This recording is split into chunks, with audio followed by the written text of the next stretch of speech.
வணக்கம். இடுக்கியில் jeep safari நடவடிக்கைகள் கட்டுப்பாடுகளுடன் அனுமதிக்கப்படுகின்றன. இடுக்கி மாவட்டத்தில் சுற்றுலா பயணிகளை ஏற்றிச் செல்லும் ஜீப் சஃபாரி வாகனங்கள் எதற்காக நிறுத்தப்பட்டது என்பதை குறித்தும், தற்பொழுது பலவித கட்டுப்பாடுகளுடன் நாளை முதல் சேவையை துவங்குகிறது என்பதை குறித்தும் விரிவான செய்தி தொகுப்பை பார்க்கலாம்.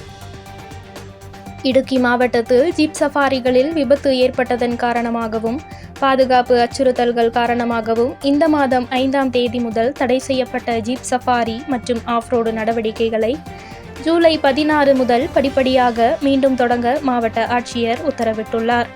இடுக்கி மற்றும் தேவிகுளம் துணை பிரிவுகளின் கீழ் உள்ள 9 வழித்தடங்கள் முதல் கட்டத்தில் தொடர்ந்து செயல்பட அனுமதிக்கப்படும். செயல்பாடுகள் கேரள சாகச சுற்றுலா ஊக்குவிப்பு சங்கத்தின் பாதுகாப்பு விதிமுறைகள் மற்றும் வழித்தட அடிப்படையிலான அனுமதிகளுக்கு இணங்க வேண்டும். வழித்தடங்கள் மற்றும் பாதுகாப்பு விதிமுறைகளை தீர்மானிக்க இடுக்கி மற்றும் தேவிகுளம் துணை ஆட்சியர்கள் தலைமையில் ஒரு வழித்தட கண்காணிப்பு மற்றும் ஒழுங்குமுறை குழு அமைக்கப்பட்டுள்ளது.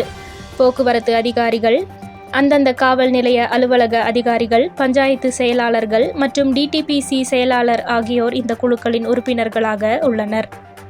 குழுக்கள் வழித்தடங்களை ஆய்வு செய்து எந்த வகையான வாகனங்கள் இயக்கப்பட வேண்டும் என்பதை பரிந்துரைக்கும். வாகனங்கள், ஓட்டுநர்கள் மற்றும் பயணங்களின் எண்ணிக்கை பற்றிய தகவல்களையும் அவர்கள் சேகரிப்பார்கள். விதிமுறைகள், பாதுகாப்பு, டிஜிட்டல் முன்பதிவு மற்றும் கட்டணங்கள் குறித்து விளக்கி வழித்தட வாரியான பரிந்துரைகள் ஜூலை 15ஆம் தேதி டிடிபிசிக்கு சமர்ப்பிக்கப்படும். பல்வேறு துறைகளின் தலைமையில் மாவட்ட அளவிலான பதிவு இயக்கம் ஜூலை 15 முதல் நடத்தப்படும். பரிந்துரைக்கப்பட்ட நிபந்தனைகளை நிறைவேற்றிய வாகன ஓட்டுநர்கள் மட்டுமே 16ஆம் தேதி முதல் மீண்டும் செயல்பாடுகளை தொடங்க அனுமதிக்கப்படுவார்கள். வாகன ஓட்டுநர் செல்லுபடியாகும் ஓட்டுநர் உரிமம் மற்றும் குறைந்தபட்சம் 3 ஆண்டுகள் அனுபவம் பெற்றிருக்க வேண்டும். அவருக்கு மருத்துவ தகுதி சான்றிதழ் மற்றும் காவல் அனுமதி சான்றிதழ் இருக்க வேண்டும். வாகன தகுதி சான்றிதழ், காப்பீடு, டிடிபிசி பதிவு, தீயணைப்பு கருவி, முதலுதவி பெட்டி, ஜிபிஎஸ், வேக கட்டுப்பாட்டு கருவி மற்றும் பயணிகளுக்கான இருக்கை பெல்ட்டுகள் கட்டாயமாகும்.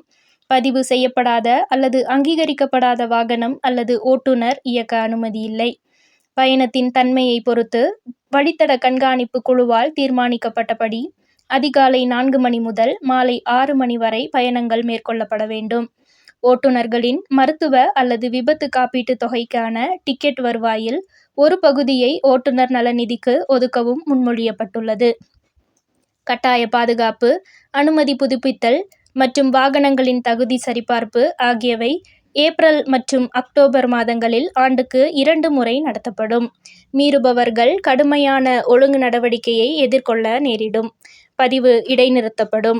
அலட்சியமாக இருந்தால் சட்ட நடவடிக்கை எடுக்கப்படும். வானிலை எச்சரிக்கைகளின் போது செயல்பாடுகள் தானாகவே நிறுத்தப்பட வேண்டும். மாவட்ட பேரிடர் மேலாண்மை ஆணையத்திடம் ஒப்புதல் பெற்ற பின்னரே செயல்பாடுகள் மீண்டும் தொடங்க முடியும். மூணார் KL68 நியூஸிற்காக உங்கள் ஸ்னேகா.